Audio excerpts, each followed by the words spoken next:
Before he was a king. Before he faced a giant. Before crowds sang his name in the streets. There was a boy. A boy with a shepherd's staff in one hand. A harp in the other. And faith in his heart. His name was David. Out in the fields of Bethlehem, where no one else could see, David poured out his soul in song. He wasn't performing for a crowd. He was worshiping the one who made the stars above him. Psalm by psalm. Note by note.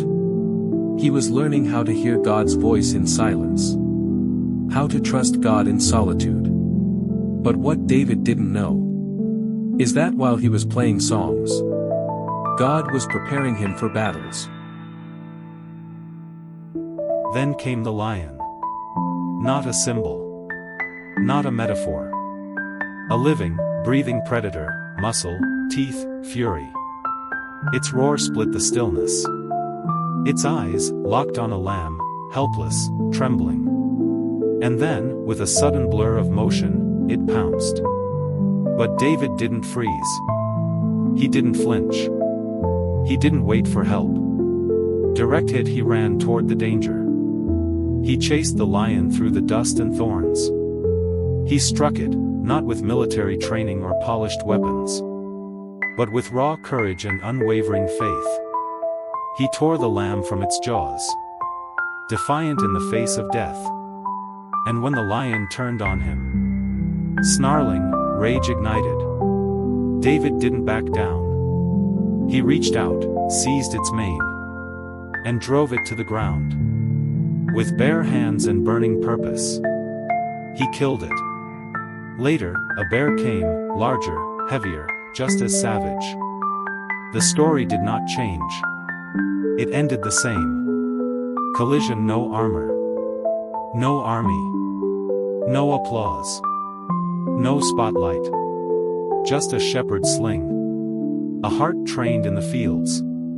And a soul anchored in worship. What the world saw as weakness, God called preparation. Then came the lion. Not a symbol. Not a metaphor. A living, breathing predator, muscle, teeth, fury. Its roar split the stillness. Its eyes, locked on a lamb, helpless, trembling. And then, with a sudden blur of motion, it pounced. You see, the same hands that played melodies of peace also wielded weapons of war.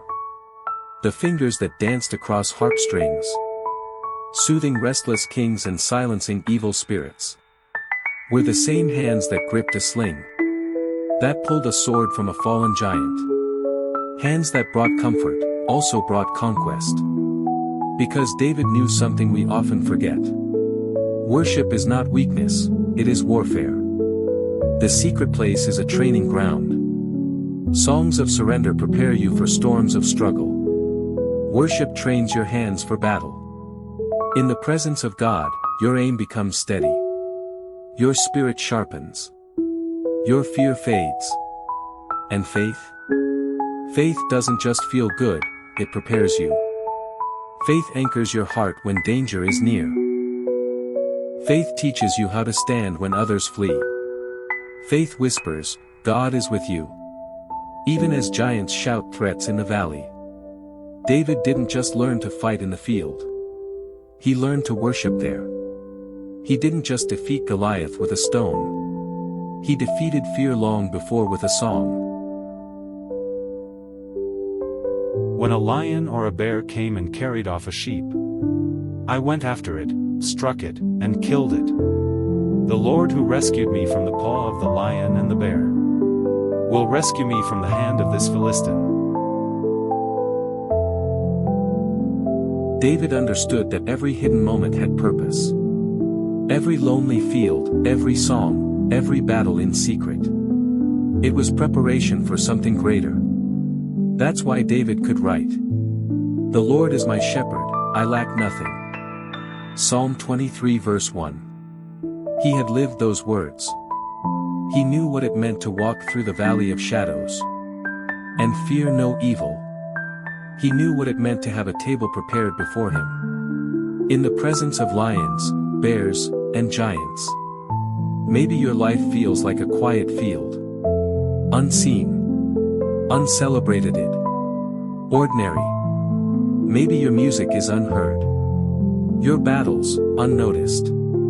Your courage, unrecognized. But friend, listen to this. God is preparing you. Not in the spotlight, but in the stillness. That job that feels small. That art you're creating when no one is watching. Those daily battles no one else sees. They're shaping you. Like David, you're learning to fight lions in private, so you can face giants in public. You're tuning your harp now, so when the war drums beat, you'll be ready, not just with strength, but with spirit. Before he held a crown, David held a harp. Before he wore armor, he wore obedience. And before he led a nation, he led sheep and trusted God. So when lions come your way, don't be afraid. Pick up your sling. Keep singing your song. Anchor your soul in the God who trains warriors in the wilderness. Because you were made for more. And your story is still being written. Subscribe if this stirred your spirit. Share it with someone fighting in silence. And remember, even in the field, even with just a harp and a prayer, faith makes you fearless.